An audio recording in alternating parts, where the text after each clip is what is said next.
Aegon Targaryen, o príncipe que foi prometido. Parte 6. A queda da tempestade. O acampamento dos reis. As planícies ao sul de Ponta Tempestade haviam se transformado em um formigueiro de aço e seda. 80.000 homens, a força combinada das terras da Tempestade e da Campina, antes da traição de Mace Tyrell, estavam acampados sob as muralhas da fortaleza ancestral da Casa Baratheon. As tendas se estendiam até onde a vista alcançava, brancas e douradas como um campo de flores de guerra. E no centro de tudo, como um pavão em meio a pombos, Renly Baratheon se preparava para a batalha que acreditava seria sua coroação. O acampamento era uma festa. Cavaleiros trocavam provocações amigáveis, mercadores vendiam todo tipo de mercadoria, e os bardos competiam para ver quem compunha a canção mais lisonjeira sobre o rei Renly, o Belo. Havia torneios de exibição, banquetes todas as noites, e uma atmosfera de vitória antecipada que beirava a arrogância. Renly, sentado em seu trono portante de madeira dourada, ouvia os relatos de seus espiões como uma expressão que misturava divertimento e desdém. Diga-me novamente, disse ele a um espião ajoelhado. Quantos homens o suposto Aegon Targaryen tem? 110.000, Vossa Graça. Dorne, a Campina, a Companhia Dourada, e sua própria Companhia do Sol. Renly riu, um som musical que fazia seus cortesãos rirem junto. 110.000. Impressionante. Quase tanto quanto eu. Ele ergueu uma taça de vinho. Mas a diferença, meu caro espião, é que meus homens estão aqui. Os dele estão espalhados pelas terras da tempestade, ocupando castelos que não conseguirão manter. Quando eu marchar, eles correrão como coelhos. Ao seu lado, Loras Tyrell, o Cavaleiro das Flores, observava em silêncio. Havia algo em seus olhos que não era apenas lealdade, uma preocupação que ele não conseguia expressar em voz alta. Sua irmã Margaery era agora rainha de Aegon Targaryen. Sua família havia escolhido o dragão. E ele estava ali, ao lado do homem que sua família abandonara. Loras, Renly chamou, notando o silêncio do amante. Você está preocupado? Loras hesitou. Meu irmão Garlan está no exército inimigo. Minha irmã é rainha dos Targaryen. Minha avó apoiou esta aliança. Renly se levantou e colocou a mão no ombro de Loras. Loras, meu amor, você acha que eu não sei? Você acha que isso me incomoda? Seus olhos verdes, tão diferentes dos olhos escuros de seus irmãos, brilharam como uma intensidade que fazia os cortesãos desviarem o olhar. Sua família escolheu o que acreditava ser o lado vitorioso. Eles erraram. Quando eu derrotar esse fantoche Targaryen, sua família voltará para mim. E eu os perdoarei. Por você. Loras baixou a cabeça. Vossa Graça é generoso. Eu sou um rei generoso, Renly sorriu. Agora, preparem-se. Amanhã marchamos. E depois de amanhã, ele ergueu a taça. Depois de amanhã, tomaremos o que é meu por direito. Os cortesãos ergueram suas taças em uníssono. Para o rei Renly. O conselho de guerra Targaryen 20 léguas de distância, no castelo recém-conquistado de Noctic Antiga, a atmosfera era completamente diferente. Não havia festas, não havia torneios. Havia mapas, relatórios, e atenção de homens que sabiam que a batalha decisiva se aproximava. Aegon presidia o conselho, sua lança valeriana apoiada na cadeira, sua coroa de 7 pontas brilhando sob a luz das velas. Ao seu redor, os generais se reuniam em silêncio. Renly marcha para o sul, disse Rhaenys, apontando para o mapa. 80.000 homens.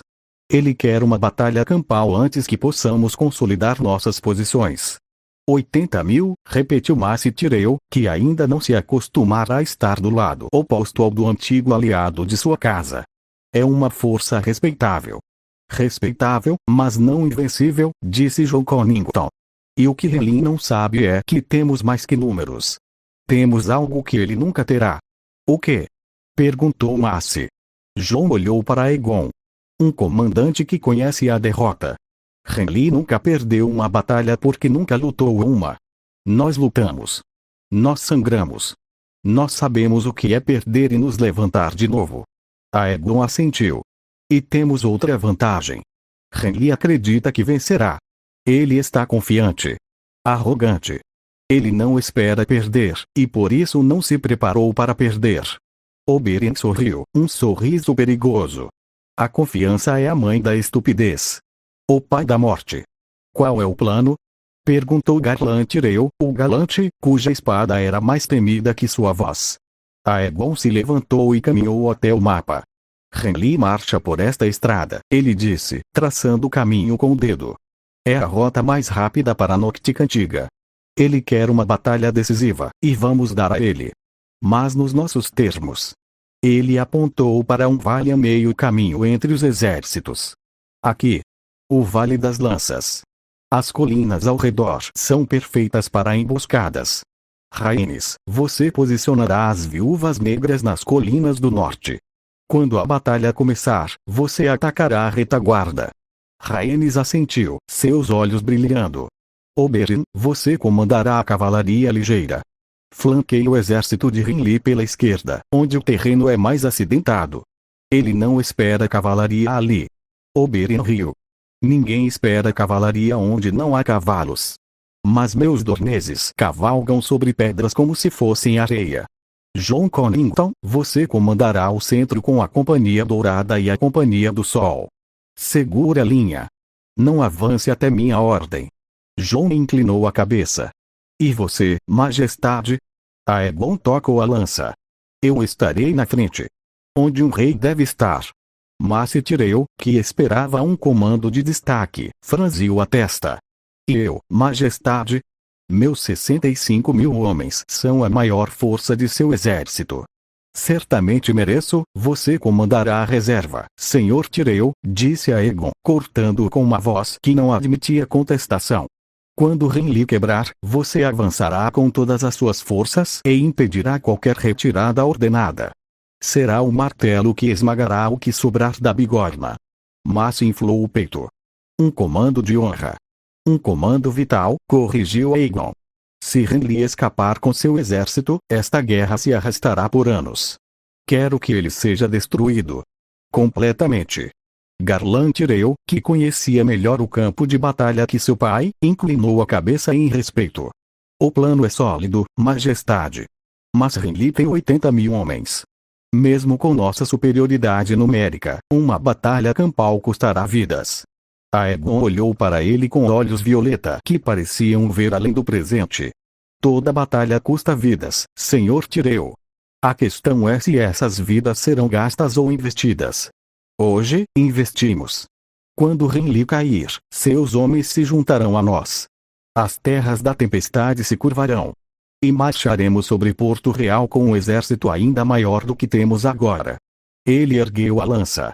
Amanhã, não lutamos apenas por um trono. Lutamos para unir os 7 reinos sob um único rei. Lutamos para que Westeros nunca mais se despedace em guerras tolas enquanto o inverno se aproxima. Os generais ergueram suas espadas e lanças. Pelo dragão. O Vale das Lanças. O amanhecer do dia seguinte encontrou os 2 exércitos posicionados no Vale das Lanças, uma depressão natural entre 2 cadeias de colinas que se estendiam como braços de pedra.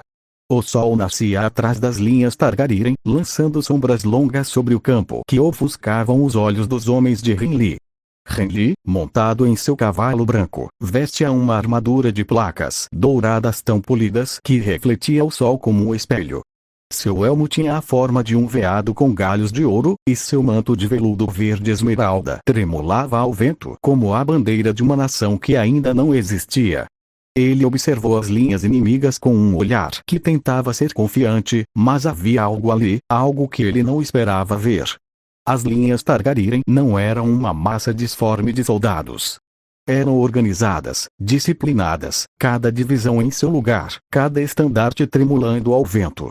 No centro, a bandeira do dragão de 3 cabeças se erguia acima de todas as outras, e abaixo dela, uma figura de armadura negra montada em um cavalo negro, uma lança de aço cinzento erguida para o céu. Quem é aquele? Perguntou Renly a Loras. O homem que se diz Aegon Targaryen, respondeu Loras, e havia algo em sua voz que Renly não gostou. Renly forçou um sorriso. Pois então vamos apresentar-me. Ele esporeou seu cavalo e avançou para o espaço entre os exércitos, acompanhado apenas por loras e um porta-estandarte. Era um gesto dramático, teatral, o tipo de gesto que Renly adorava, que fazia seus homens gritarem de admiração e os inimigos hesitarem. Rei Renly! Gritou o arauto. Rei dos Ândalos, dos Ruinares e dos primeiros homens. Senhor dos Sete Reinos. Protetor do território. Desafia o chamado Targaryen a apresentar-se. Por um momento, houve silêncio. Depois, das linhas Targaryen, uma figura se destacou. Aegon não veio com pompa. Veio sozinho, a lança na mão, o cavalo negro avançando a passo lento. Sua armadura negra não refletia o sol, parecia absorvê-lo. Seu cabelo prateado estava solto sobre os ombros, e sua coroa de 7 pontas brilhava com rubis que pareciam olhos de sangue. Quando parou diante de Renly, a distância entre eles era de apenas alguns metros. Renly pôde ver seus olhos violeta, tão diferentes dos olhos azuis de seu pai Rhaegar, mas com a mesma intensidade. Renly Baratheon, disse Aegon, sua voz clara e calma. Você não é meu inimigo. Renly riu. Não? Seu exército está formado contra o meu.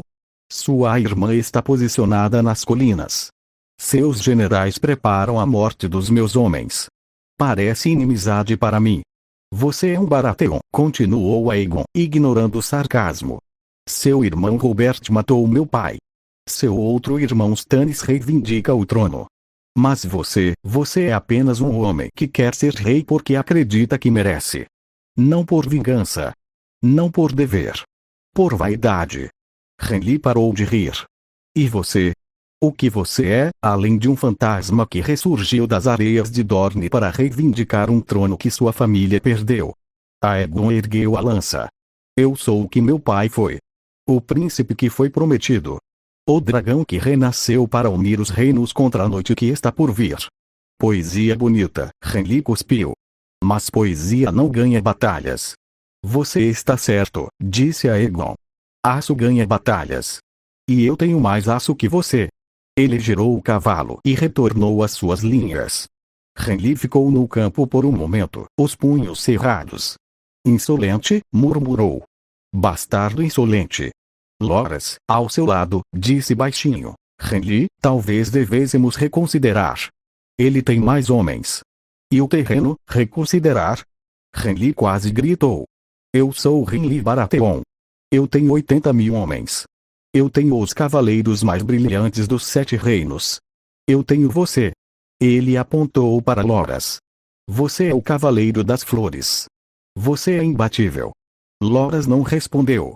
Ele apenas olhou para o campo, para as colinas onde sabia que as viúvas negras de Rhaenys estavam escondidas, para o flanco esquerdo onde a cavalaria ligeira de Oberyn se preparava, para o centro sólido como uma parede da Companhia Dourada. E pela primeira vez na vida, Loras Tyrell sentiu medo.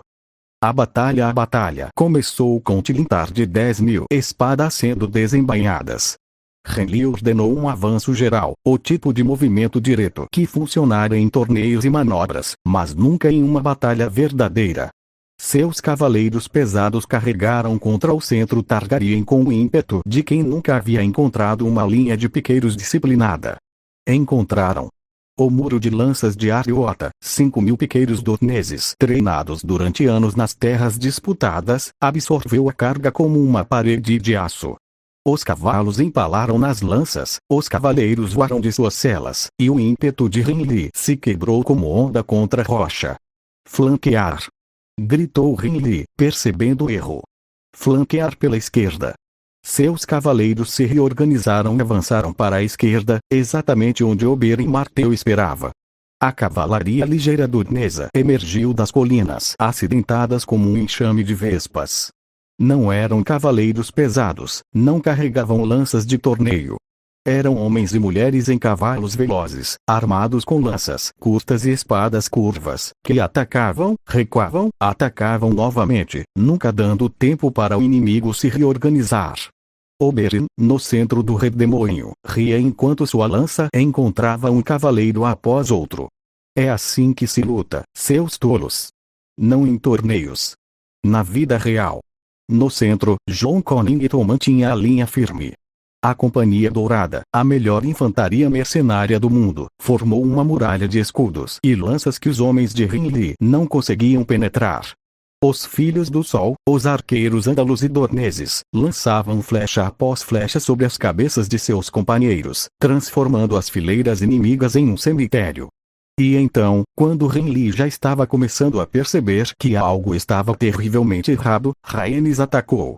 As viúvas negras desceram das colinas do norte como uma avalanche silenciosa.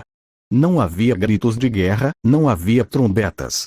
Apenas o som de 1000 espadas sendo desembainhadas e o grito dos homens que perceberam tarde demais que estavam cercados. O exército de Hindley começou a se desfazer. Os soldados da retaguarda, vendo as viúvas negras surgirem do nada, entraram em pânico. Tentaram fugir, mas Mace Tyrell, que até então aguardava na reserva com seus 65.000 homens, avançou como um martelo final. Avançar! Gritou Mace, sua voz carregando orgulho e alívio. Pelo rei Aegon. 65.000 homens da Campina, os mesmos que haviam jurado lealdade a Hindley semanas antes, agora avançavam contra ele. Eram parentes, amigos, irmãos de armas. E a visão de suas próprias cores marchando contra eles foi o golpe final para o moral dos homens de Hindley. Lançaram suas armas. Ajoelharam-se. Gritaram por misericórdia. Hindley, no centro do caos, viu seu exército desmoronar em minutos. Loras! Gritou ele. Loras, onde você está? Loras Tyrell estava a poucos metros, sua espada ainda na mão, mas seus olhos estavam fixos no horizonte, onde as cores de sua casa, as cores de seu pai, de seu irmão, de sua irmã, avançavam contra ele. Loras, Hindley repetiu, e agora sua voz era apenas um sussurro. O que eu faço? Loras olhou para o homem que amava, o homem bonito, charmoso, que nunca levara nada a sério, que acreditava que a vida era um torneio onde sempre venceria. Você foge, disse Loras, e sua voz estava vazia. Você foge, Hindley. Agora. Antes que eles te vejam. Hindley hesitou. Orgulho. Vaidade. Tudo nele gritava para ficar, para lutar, para morrer como um rei. Mas Hindley Baratheon nunca fora um tolo. Era vaidoso, arrogante, mas não tolo. Ele esporeou seu cavalo e fugiu. A perseguição a Aegon viu a fuga de Hindley das linhas centrais. Viu o cavalo branco disparando para o norte, na direção de Ponta Tempestade, acompanhado por uma dúzia de guarda-costas. Ele não hesitou. Comigo! Gritou para sua guarda pessoal, a lança de ouro. Vamos! 300 cavaleiros, os melhores da Companhia do Sol, seguiram seu rei em uma perseguição que duraria horas. Hindley cavalgava como se os demônios do inferno estivessem em seus calcanhares. Seu cavalo branco, o melhor da estrebaria de Ponta Tempestade, voava sobre o terreno, mas os cavalos dorneses de Aegon eram mais rápidos, mais resistentes, criados nas areias quentes e nas montanhas rochosas. A cada légua, a distância diminuía. Hindley! Gritou Aegon. Pare! Não quero sua morte. Hindley não parou. Talvez não ouvisse. Talvez não acreditasse. Quando as muralhas de Ponta Tempestade finalmente apareceram no horizonte, Hindley sentiu um fio de esperança. Se chegasse ao castelo, se os portões se abrissem, mas Aegon estava a menos de 100 metros agora.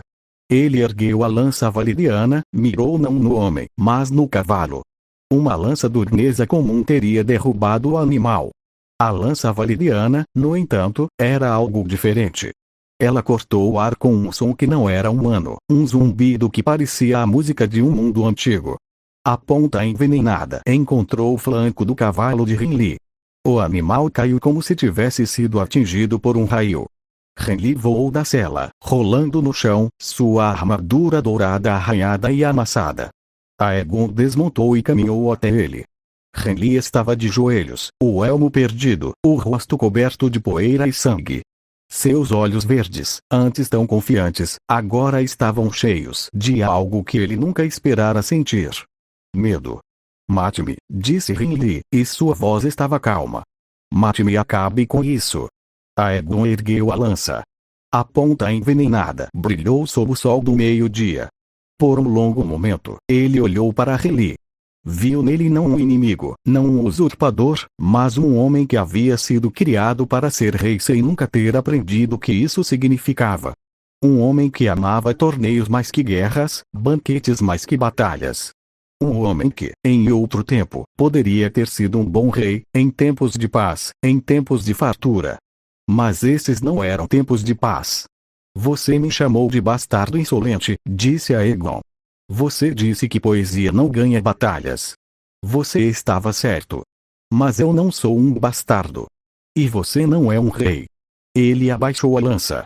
Renly Baratheon, você é meu prisioneiro. Seu exército está destruído. Sua causa está perdida. Mas eu não sou Tywin Lannister. Eu não mato homens indefesos. Renly olhou para ele, incrédulo. Você não vai me matar? Eu vou te dar uma escolha. Aegon se ajoelhou diante de Renly, seus olhos violeta encontrando os verdes. Curve-se a mim. Reconheça-me como seu rei. Jure lealdade à casa Targaryen. E eu lhe darei Ponta Tempestade.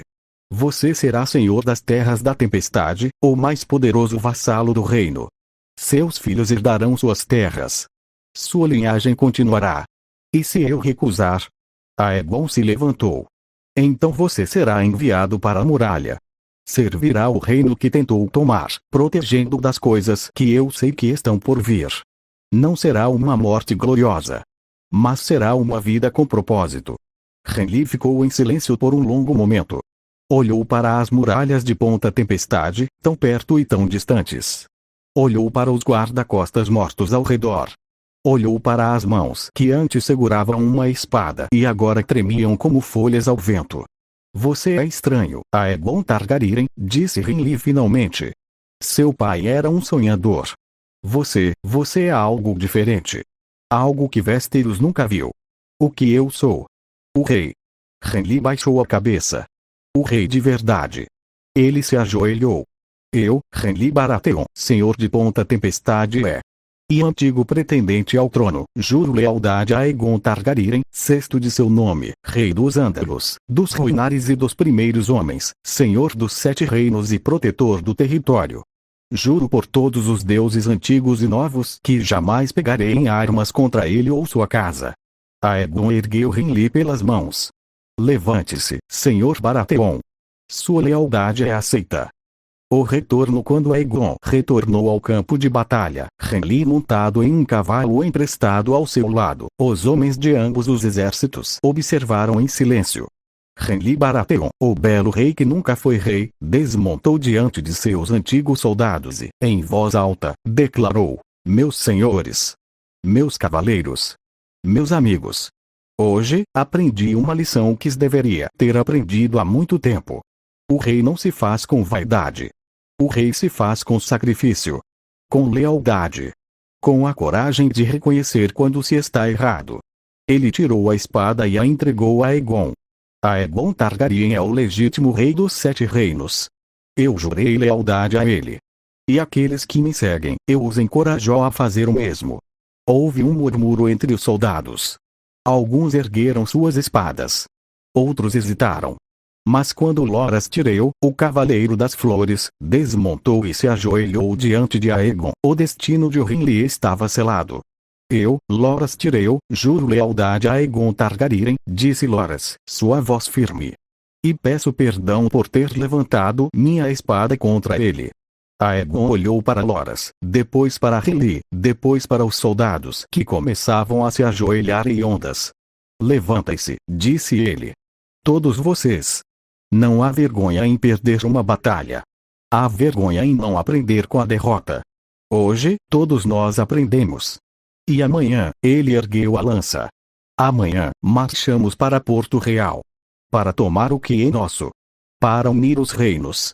Para que Westeros nunca mais se despedace em guerras tolas. Os soldados, Targaryen e Baratheon, ergueram suas vozes em um rugido que ecoou pelo Vale das Lanças e subiu aos céus como um presságio. Pelo rei Aegon. Pelo dragão. Pelos 7 reinos. O preço. A batalha do Vale das Lanças foi a mais sangrenta da guerra até aquele momento. As perdas Targaryen foram de 4.000 homens. As perdas de Renly foram de 12.000 mortos e 20.000 feridos. Mas 46.000 soldados de Renly se juntaram ao exército de Aegon, jurando lealdade ao dragão. O exército Targaryen, que já era o maior de Westeros, agora era uma força imparável. 152.000 homens. Dorne. A Campina. As Terras da Tempestade. Unidos sob uma única bandeira. E bem no centro, montado em seu cavalo negro, com a lança valeriana erguida e a coroa de 7 pontas brilhando, Aegon Targaryen, sexto de seu nome, olhava para o norte. Para Porto Real. Para o trono de ferro. Para o destino que o esperava. O corvo de Stannis naquela noite, um corvo chegou à Noctica Antiga. Trazia o selo de pedra do dragão, o veado flamejante de Stannis Baratheon. Aegon leu a mensagem em silêncio, depois a entregou a Jon Connington. Leia. Jon leu em voz alta. Aegon Targaryen, que se autoproclama rei. Você derrotou meu irmão. Isso não impressiona. Renly era um tolo como uma armadura bonita. Derrotá-lo é como derrotar uma criança em um duelo de paus. Mas você não me derrotará. O trono é meu por direito. Seja pelo sangue de Baratheon ou pela conquista, ele me pertence. Se você quer o Tronos de Ferro, venha buscá-lo. Encontrarei você nos campos de Porto Real. E lá, provaremos quem é o verdadeiro rei. Stannis Baratheon, primeiro de seu nome, rei dos Andalos, dos Ruinares e dos primeiros homens, senhor dos 7 reinos e protetor do território. Jon terminou a leitura em silêncio. Aegon não disse nada por um longo momento. Stannis, disse ele finalmente. O verdadeiro guerreiro. Não um tolo vaidoso como Renly. Não um bêbado como Robert. Um soldado. Um comandante. Um homem que nunca desiste. Ele é perigoso, disse Jon. Mais perigoso que Renly. Muito mais. Aegon assentiu. Eu sei. Ele pegou um pergaminho e escreveu sua resposta. A Stannis Baratheon, senhor de Pedra do Dragão. Você está certo. Renly era um tolo. Você não é. Você também está certo sobre o trono. Por direito de sangue, ele é seu. Seu irmão Robert o tomou pela força, e por isso, por direito de sangue, passou para você. Mas eu não reivindico o trono por direito de sangue. Meu pai era herdeiro legítimo antes de Robert. Meu avô era rei antes de seu irmão. O sangue Targaryen governou Westeros por 300 anos. No entanto, não é por isso que luto. Luto porque Westeros precisa de um rei que possa unir os reinos. Luto porque o inverno está chegando, e coisas piores que os jogos dos homens. Luto porque fui criado para isso, não em palácios, mas em campos de batalha. Não entre cortesãos, mas entre soldados. Você é um homem honrado, Stannis Baratheon. Eu respeito isso. Mas honra não une reinos. Não prepara Westeros para o que está por vir. Encontrarei você nos campos de Porto Real. E quando o fizermos, que os deuses decidam quem merece governar. Aegon Targaryen, sexto de seu nome, rei dos Andalos, dos Ruinares e dos primeiros homens, senhor dos 7 reinos e protetor do território. O corvo partiu na manhã seguinte, voando para o norte, carregando nas asas o destino de Westeros. Fim da parte 6.